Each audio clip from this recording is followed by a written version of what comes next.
Hello everyone. आज की इस वीडियो में हम लोग जो व्याकरण विधि का जो बुक है हमारा, ये व्याकरण विधि जो एनसीईआरटी में चलती है हमारी 9th 10th में, इसका जो पहला चैप्टर था, प्रथम अध्याय वर्ण विचार, उसमें जो है वर्ण क्या होते हैं, प्रत्याहार क्या होते हैं, उच्चारण, स्थान, प्रयत्न, जितने भी टॉपिक थे हम सब लोग पढ़ चुके हैं।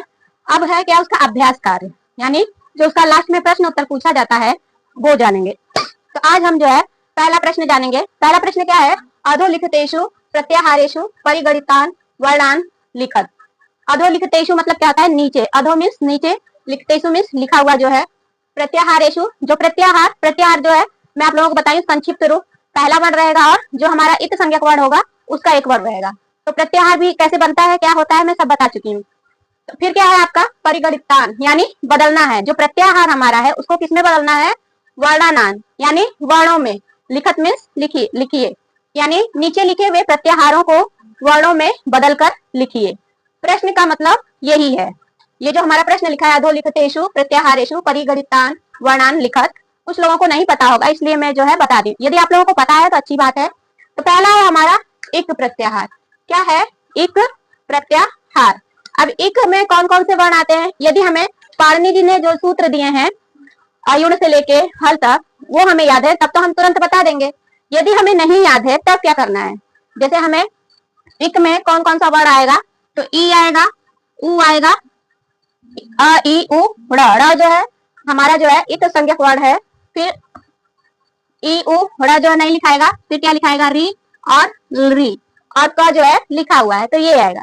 लेकिन यदि हमें नहीं याद है तब उस कंडीशन में हमें क्या करना है ये हम जानेंगे। तो सबसे पहले हमें क्या करना है कि जो हमारा प्रत्याहार है अ ई उ ड़, री री क, ए ओ अंगा, हम इसको क्या करेंगे, लिख लेंगे। लिखने से क्या होगा कि हम इसको जो है अच्छे से समझ लेंगे कि ये वर्ण कहाँ से आए। तो सबसे पहले हम लोग जो हमारा पाणिनि जी ने जो 14 सूत्रों में संस्कृत वर्णमाला को दिए हुए हैं उसको लिख लेंगे। तो अयुण हो गया, पहला सूत्र हो गया हमारा अयुण, दूसरा हो गया रिलीफ, तीसरा हो गया एवं, चौथा हो गया हमारा ए ओ च, फिर क्या है हमारा पांचवा ह य व र ट, छठा है हमारा ल ण, सातवां है ई इयम, ई म अंगा, ड़ न म, फिर आठवां है हमारा आयुणा रिलिक एओंगा एओच हय वरट लड़ इया म अंगा ड़ न म, फिर क्या आएगा झ भ इया, फिर नवा हमारा हो जाएगा घ ड़ ध स, घड़ दस, दसवां हो जाएगा हमारा ज ब ग ड़ द स, दसवां हमारा क्या हो जाएगा जब गढ़ दस, और फिर 11वां हमारा हो जाएगा ख ख छ ठ ठ च ट त व, खप छठ ठच त त व, खप हो गया, छठ हो गया, फिर ठच त त व। अब हमारा 12वां हो जाएगा जब गढ़ दस खप छठ च ट त व क क प य, 13वां हो जाएगा हमारा स स र, और 14वां हो जाएगा हल। क्या हो जाएगा, हल। तो पहला है हमारा अयुण रिलिक एवं एवोच हयवरट लण इयमंगणम झबय घड़दस जब गड़दस खप छठ थ च ट त व क प य स स स र ह ल। इसमें कौन से स्वर है, कौन से व्यंजन है, ये सब मैं पिछली वीडियो में बता चुकी हूँ। जो लोग नहीं देखे जाके देख लीजिएगा, आप लोगों को समझ में आ जाएगा। अब हमारा इक, इक कहाँ, ई कहाँ है, ये है, और क कहाँ है, ये है। तो यानी कहने का मतलब क्या है कि इस ई से शुरू होगा और इस क पे खत्म होगा। इक प्रत्याहार का मतलब ही होता है संक्षिप्त रूप। जैसे हम डॉक्टर को डी आर लिखते हैं, या कोई शहर है, देश है, तो उसको जैसे यूपी है तो उत्तर प्रदेश है, लेकिन इसको शॉर्टकट में हम यूपी लिख देते हैं। तो यही क्या है, प्रत्याहार का काम है। प्रत्याहार का शाब्दिक अर्थ जो है संक्षिप्त रूप, किसी चीज को छोटा करके बताना। अब जैसे इक बोल दिए तो इसका कहने का मतलब है कि ई से लेके क के बीच जितने वर्ण हैं वो आ जाएंगे। तो देखिए ई है, फिर क्या है, ऊ है, और ये जो हमारा इत संज्ञक वर्ण होता है इसको हम लोग नहीं लिखते हैं। तो ऊ ई तो लिखेंगे ही, जिसके जो हमारा पहला वर्ण है उसको लिखेंगे। फिर उसके बाद जो इत संज्ञक वर्ण है जैसे ड़ क अंगा च ट, जिसमें हलंत लगा हुआ है, इसको इत संज्ञक वर्ण बोलते हैं, इसको हम नहीं लिखेंगे। इसका काम सिर्फ प्रत्याहार बनाने में सहयोग देना है। तो इसमें जो है हमारा ई आया, फिर ऊ आया, फिर ये जो र है इत संज्ञक वर्ण है तो इसलिए इसको नहीं लिखेंगे। फिर री है, फिर क्या है री है, और ये फिर का क्या है इत संज्ञक वर्ण, इसलिए इसको फिर नहीं लिखेंगे। तो हमारा एक प्रत्याहार में कौन कौन से वर्ण आ गया, ई उ री री। यदि आप लोगों को नहीं याद है तो पहले ये सूत्र लिख लीजिए, पाणिनि जी के जो 14 सूत्र है, फिर उसके बाद आप हल करेंगे तो आपको अच्छे से समझ में आ जाएगा। इसी प्रकार हमारा क्या है जस, जस में अब देखिए ज कहाँ है, ज कहाँ है हमारा यहाँ है, ज यहाँ है, और क्या है स कहाँ है यहाँ पे है। यानी हमें जस प्रत्याहार में इस ज से शुरू करना है और इस स तक जो है हमारा जो काम है वो खत्म हो जाएगा। तो हम शुरू करते हैं। अब जैसे हमारा यूपी बोलते हैं तो उसको शॉर्ट में क्या लिखते हैं, यूपी यानी उत्तर प्रदेश। तो प्रत्याहारों का भी काम वही है, संक्षिप्त रूप देना, बड़ी चीजों को छोटा रूप में बताना। अब क्या है हमारा जस, जस में हमारा ज यहाँ आया और स जो है हमारा यहाँ पे आया, यानी इस ज से लेके इस स के बीच जितने वर्ण आए हैं जब गढ़ दस, इसको क्या है हम लोग लिखेंगे। तो क्या आ जाएगा इसमें हमारा ज स और क्या है ग ड़ द। ज जो है लिखाएगा क्योंकि ये इत संज्ञक वर्ण नहीं है इसलिए ज को लिखेंगे, लेकिन ये जो स है इत संज्ञक वर्ण है इसलिए इसको नहीं लिखेंगे। तो जस प्रत्याहार में कौन कौन से वर्ण आ गए, ज स ग ड़ द। ठीक है, अब क्या बचा हमारा एच। अब ए देखिए कहाँ पे है, ए हमारा ये है, आई हमारा ये है, और कहाँ तक लिखना है च भी क्या है हमारा यहीं पे है। तो ऐसे शुरू होके च तक लिखाएगा। तो इसमें कौन कौन से आ जाएंगे वर्ण, ए तो लिखेंगे ही, क्यों लिखेंगे क्योंकि इसकी शुरुआत ए जो है इत संज्ञक वर्ण नहीं है इसलिए ए को लिखेंगे। फिर क्या है ए के बाद क्या आया इसमें आव आया है, क्या आया है आव आया है। अब ये जो च है इसको हम नहीं लिखेंगे, क्यों नहीं लिखेंगे क्योंकि ये इत संज्ञक वर्ण है और इत संज्ञक वर्णों का काम सिर्फ क्या है प्रत्याहार बनाने में अपना सहयोग प्रदान करना। तो ये जो है एच प्रत्याहार में हमारा आय और अ वर्ण आएंगे। अब इसी प्रकार क्या बचा है हस। अब ह देखिए कहाँ है, अयुड़ रिलिट एवं एवच है, यहाँ पे ह है, कहाँ पे है ये है। और दूसरा शब्द क्या है स कहाँ है, यही स है, कौन सा जबगढ़ दस वाला जो स है यहाँ तक लिखना है। यानी इस ह से शुरू होके कहाँ तक, इस ह से शुरू होके कहाँ तक लिखना है स तक लिखना है। तो पांचवा सूत्र, छठा सूत्र, सातवां सूत्र, आठवां सूत्र, नवां सूत्र और 10वां सूत्र, ये पांचों सूत्र जो है हमें लिखने हैं। ठीक है, अब इसमें कौन से वर्ण नहीं लिखने हैं, जो इत संज्ञक हैं, जो लास्ट में हमारा इत संज्ञक वर्ण है उसको छोड़ देंगे और बाकी वर्णों को हम यहाँ लिख देंगे। तो यानी ट को छोड़ेंगे, अड़ को छोड़ेंगे, म को छोड़ेंगे, इया को छोड़ेंगे, स को छोड़ेंगे और इस स को छोड़ेंगे। क्यों, क्योंकि ये इत संज्ञक वर्ण है, इनका काम सिर्फ प्रत्याहार बनाने में होता है, लिखने में नहीं होता है।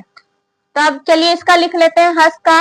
तो पहले ह आया है, ठीक है, फिर क्या है य है, फिर व है, र है, इस ट को हम नहीं लिखेंगे क्योंकि ये इत संज्ञक वर्ण है। फिर छठा सूत्र क्या है लड़, तब इसमें का ल लिखेंगे लेकिन ये जो ड़ है ये नहीं लिखेंगे। फिर क्या लिखेंगे इया, म, अंगा, ड़, न।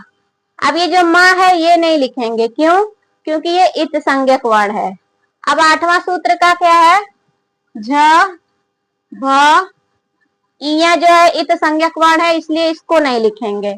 अब नवां सूत्र क्या है घ, ड़, ध। अब ये जो स है इसको नहीं लिखेंगे क्योंकि इत संज्ञक वर्ण है। अब आगे क्या लिखेंगे ज, ब, ग, ड़, द।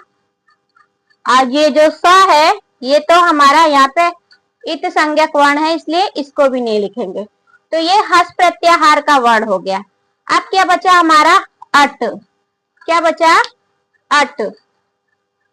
अट में हमारा कौन कौन सा वर्ण आएगा, तो अ कहाँ है? अ हमारा शुरू में है। कहाँ पे है? यहाँ पे है अ। अब इस अ से लेके हमें ट तक, ट कहाँ है? यहाँ पे है। यानी इस ट तक हमें लिखना है। पहले सूत्र से लेके पांचवें सूत्र का जो ट है, इसको हमको अट प्रत्याहार बना। अ से शुरू हुआ और ट पे खत्म हुआ, तो क्या हो गया हमारा? अट प्रत्याहार। तो अब इसमें कौन कौन से? इसमें भी वही काम करेंगे। जो इत संज्ञक वर्ण है उसको नहीं लिखेंगे, और बाकी जो हमारा है वर्ण उसको लिखेंगे। तो अट में हमारा पहले क्या आ गया? अ आ गया। ठीक है, फिर क्या है? ई, फिर उ। इस ड़ को हम नहीं लिखेंगे क्योंकि ये इत संज्ञक वर्ण है। फिर री और री को लिखेंगे, क को नहीं लिखेंगे। तो क्या आ जाएगा? री और री। फिर तीसरा सूत्र क्या है? ए ओ, ये लिखेंगे, अंगा नहीं लिखेंगे। क्यों? क्योंकि ये इत संज्ञक वर्ण है। तो क्या हो जाएगा? ए ओ, फिर ये एवोच का लिखेंगे, आए आ, च नहीं लिखेंगे क्योंकि ये क्या है? इत संज्ञक वर्ण है। अब ये ह लिखेंगे, ह, य, फिर व, फिर क्या है? र, फिर क्या है? ट। ट आ गया ना, तो अब इस ट को नहीं लिखेंगे। क्यों? क्योंकि ये क्या है? इत संज्ञक वर्ण है। तो हमारा अट प्रत्याहार में कौन कौन सा वर्ण आ गए? अ, ई, उ, री, री, ए, ओ, आए, आओ, ह, य, व, र। इतने वर्ण जो है हमारे अट प्रत्याहार में आ गए। अब क्या हमारा बच्चा है? जस। क्या बच्चा है? झस। झ कहाँ है? ये रहा, ये है। और क्या है? स। ये जो हमारा स है, बड़ा स जिसको हम बोलते हैं, शेर वाला स भी कह सकते हैं, बड़ा स भी कह सकते हैं। तो यहां तक लिखना है। यानी इस 8वें, 9वें और 10वें इन तीनों सूत्रों से हमारा हस झस प्रत्याहार बना है। इसमें जो है हमारा वर्ण का तीसरा और चौथा वर्ण आता है। अब जैसे ज, ब, ग, ड़, द, ये क्या है? तीसरे वर्ण है। और ये झ, भ, घ, ड़, ध, ये क्या है? चौथे वर्ण है। तो चलिए शुरू करते हैं। झस को भी लिख लेते हैं। झ से शुरू करेंगे तो लिखाएगा झ। अब इस भ को लिखेंगे, भ। इया नहीं लिखेंगे क्योंकि ये इत संज्ञक वर्ण है। फिर क्या है? घ। क्या लिखेंगे? घ, ड़, फिर ध। इस स को नहीं लिखेंगे क्योंकि इत संज्ञक वर्ण है। फिर क्या है हमारा? ज, ब, ग, ड़, द। ये जो स है नहीं लिखेंगे क्योंकि इत संज्ञक वर्ण है। तो आप लोगों को प्रत्याहार, कोई भी प्रत्याहार दे दिया जाएगा, उसको उसके जो वर्ण है यदि लिखने रहेंगे तो हमें 2-3 बातें याद रखनी है कि जो वर्ण है पहले उसको देखेंगे कि कहाँ पे आया है। ठीक है, फिर उसके बाद जो अंतिम वर्ण है वो कहाँ आया है उसको देखेंगे। फिर दोनों के बीच कितने वर्ण आए हैं उसको लिखेंगे। लेकिन क्या? लेकिन जो हमारा इत संज्ञक वर्ण होगा उसे हम नहीं लिखेंगे। किसको नहीं लिखेंगे?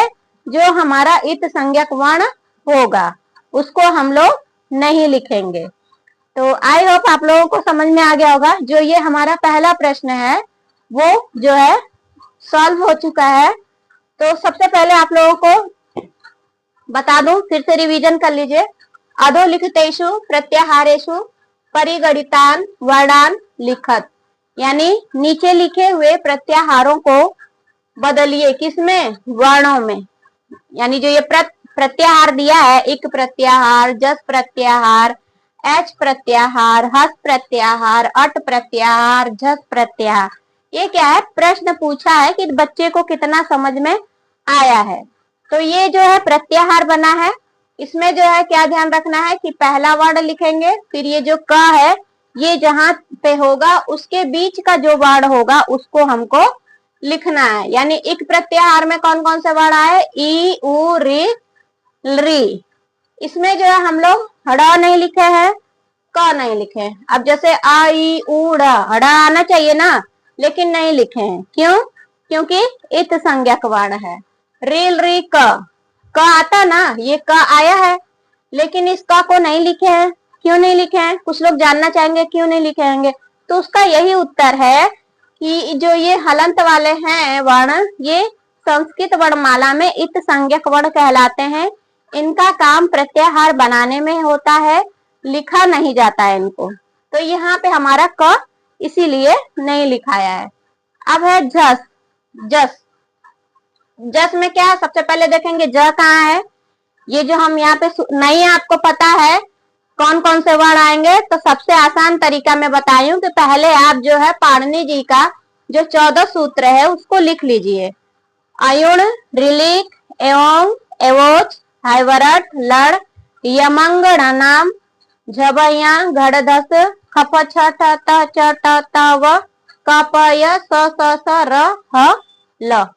ये 14 सूत्र लिख लीजिए। फिर उसके बाद जो जो पूछ रहा है परीक्षा में, मुझे जो है कहीं पे भी जो है मैं गलती नहीं चाहती थी, तो मैं क्या करती थी, पीछे जो पन्ना दिया रहता है सफेद पन्ना, उस पे पहले लिख लेती थी। फिर उसके बाद फटाफट इससे प्रत्याहार से संबंधित, चाहे वर्णमाला से संबंधित जितने भी प्रश्न बनते थे, जैसे स्वर पूछ दिया तो इसमें से देख के बता दी, व्यंजन पूछ दिया तो वैसे ही बता दी। तो आप लोग भी ऐसे कर सकते हैं। एग्जाम में क्या होता है कि हम इतने प्रेशर में होते हैं कि कौन सा वर्ण कहाँ क्या आएगा, और एक गलती जो हमारे क्वेश्चन को, आंसर को गलत कर देती है। तो मेरा जो है सरल तरीका यही होता था कि पहले जो है लिख लिए जो वर्णमाला है संस्कृत की, फिर उसके बाद यदि स्वर से संबंधित प्रश्न आ रहा है कि संस्कृत का स्वर कौन कौन सा वर्ण है, या व्यंजन वर्ण कौन कौन सा है, अंतस्थ कौन कौन सा है, उसमें कौन कौन सा है, किस सूत्र में है, कहाँ पे जो है दीर्घ है, कहाँ पे लघु है, ये सब जो है ये भी आंसर मिल जाता है। और प्रत्याहार में कौन कौन से वर्ण है ये भी आंसर हमें मिल जाता है। तो आई होप आप लोगों का जो ये पहला प्रश्न है ये समझ में आ गया होगा। अब इसके बाद हम लोग दूसरा प्रश्न उसके बारे में जानेंगे।